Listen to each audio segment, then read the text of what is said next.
Hi. For those of you who don't know me, my name is Michaela. I also go by Kat, and I am a mental health professional as well as a single parent.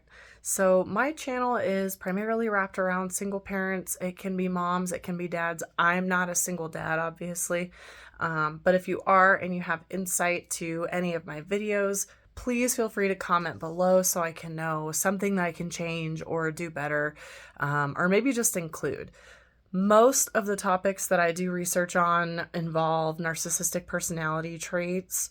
However, tonight I wanted to talk about what I learned to be called plot twists. So, a plot twist to me is anything like you had to quit your career, or maybe you were fired from a job, or you are already a single parent and you fell pregnant again, or you have gotten somebody pregnant.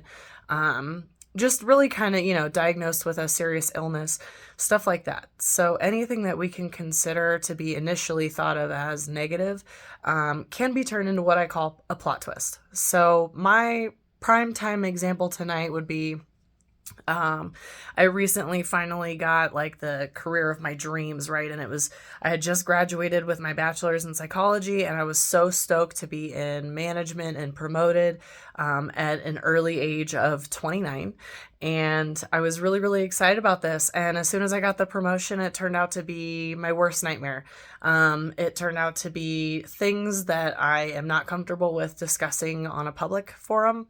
But I had to really kind of channel my energy, I guess you could say, into finding the positive in it. So I can tell you right off the bat that one of the positive things was I got to grow with my jujitsu career. That is something that I do as a coping skill, and I strongly recommend it to anybody who is a survivor of any type of abuse. It's also really good to help learn self-defense lessons and things like that. God forbid you ever need to do self-defense, but if you do, then you have it. And so I just always recommend it to everybody. It's a really good, also known as DBT skill. So it's something that you have to do and you're mindful and you're focused and you're in the moment. And it really kind of helps heal, I think, a lot of trauma. And it kind of helped me work on things that I hadn't even thought about, really, to be quite honest with you. Anyways, I digress. So plot twists. So they are things that initially start off as negative, right? But we have to sort of channel those into positive energies so that we can kind of give the universe something to sort of vibrate off of. And one thing that came from me was in the very, very sad beginning of realizing that this promotion wasn't what it seemed to be at all. I kind of got sort of rocket propelled back into EMS services. And that was what I started off with when I was 17. I was really, really, really good at it. And I've kind of rediscovered that trait that I have. And I was able to sort of really funnel that into a positive influence in my life. I was really able to give back. And not only had I been good at EMS, I sort of veered off into the mental health world. So I was able to heal my own trauma, heal other people's trauma, and really kind of focus in on how to talk to people. That was a positive that I found. So it's really easy as a single parent to get sucked into the negativity and kind of be stuck in the rut of like, why me? Why is this happening again?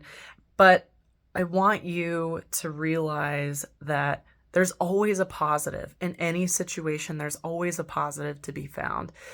Another positive was I went from a day shift job where I didn't have to pay for extra childcare and my kids were in school and I just had the one cost for daytime care. I had to sort of revamp that process. And now they go to school and they have a sitter a few nights out of the week, and they stay the night with her. They really, really love her, which is great for them. They love that. There's a lot of kids there, so it was kind of a more positive atmosphere for them to be around as well. They learned how to play a little bit more. So using that night shift position, that really sort of reinvigorated my appreciation for something as simple as bedtime stories. They were tedious and we were tired and grumpy and weren't being nice to each other and being snappy and things like that. And picking up a night shift position back in the EMS field really kind of drove home just how quickly those things can disappear. And it really kind of reinvigorated the appreciation that I have to get those times with my kids. And also, it kind of put into perspective how many parents don't do things like that and don't live in the moment with them. And it really kind of pointed out to me just how good I have it. You know what I mean? We as single parents kind of get overwhelmed sometimes, and we kind of get frustrated and like, well, we kind of get sucked into the whole, if I just didn't get pregnant, if I just didn't get somebody pregnant, if I just didn't have kids so early, or if I just found my career beforehand, or if I just graduated college before I had them.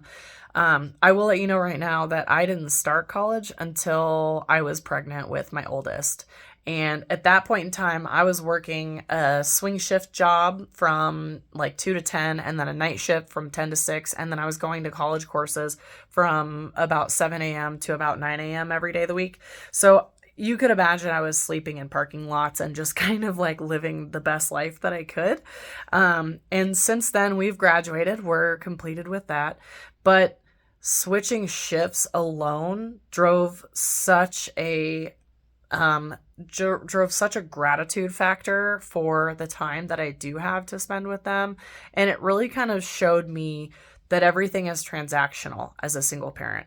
Everything, every minute spent away from my kids is a business agreement.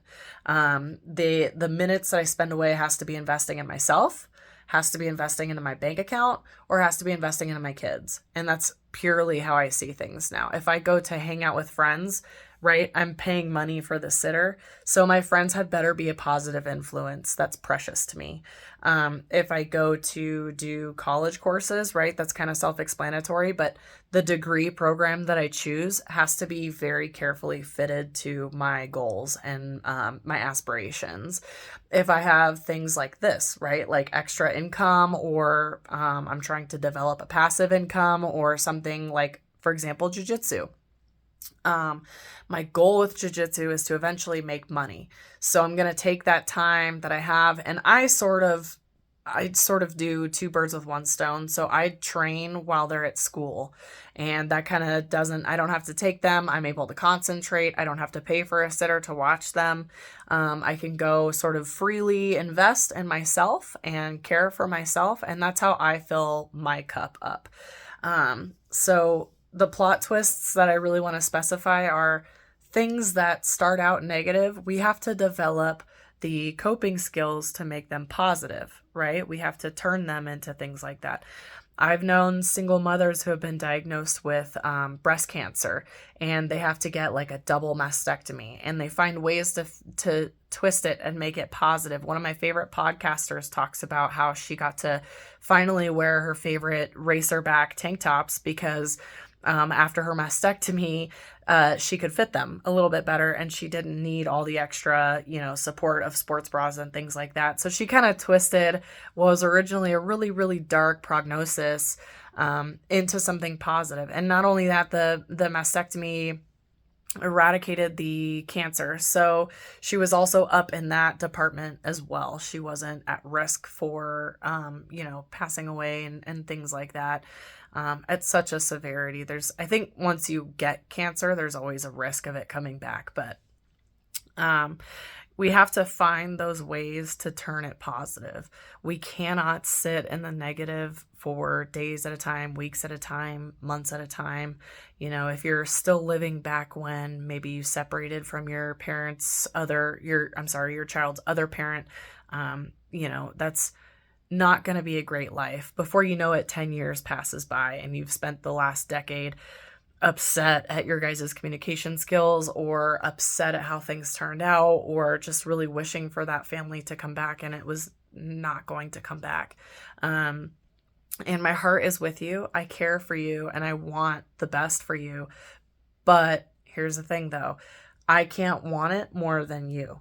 So you have to go out there and you have to find these little negative circumstances that kind of make you stronger in a way. They kind of drive home things like appreciation for dinner time, or, maybe maybe you're paying double for childcare and you're trying to consolidate your time and you lose that job. And so now you're able to consolidate your time because you find the one job during the good business hours where there's good babysitters or school or care programs that are situated to better fit your lifestyle.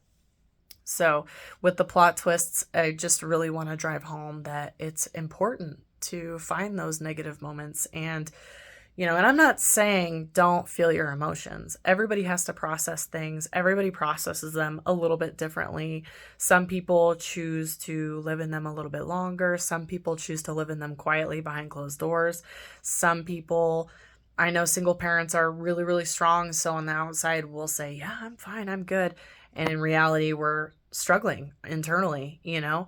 That's a way to process stuff, but we have to develop coping skills to come back from that. We can't sit in that for months and weeks and years sometimes about, grieving something. We have to find the positive in it. So if you or someone have gone through a divorce or come to terms with an abusive family member that you're just not sure how to cut off, things like that, I always try to recommend this channel because I'm gonna be giving out coping skills, good DBT methods, evidence-based practices that I use in school, that I use throughout my career.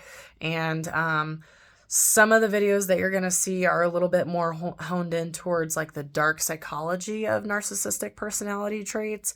I give those out because I think that they're an important reference point. I think that it's important to know what lengths you'll go to within yourself, what you're comfortable with as far as sacrificing.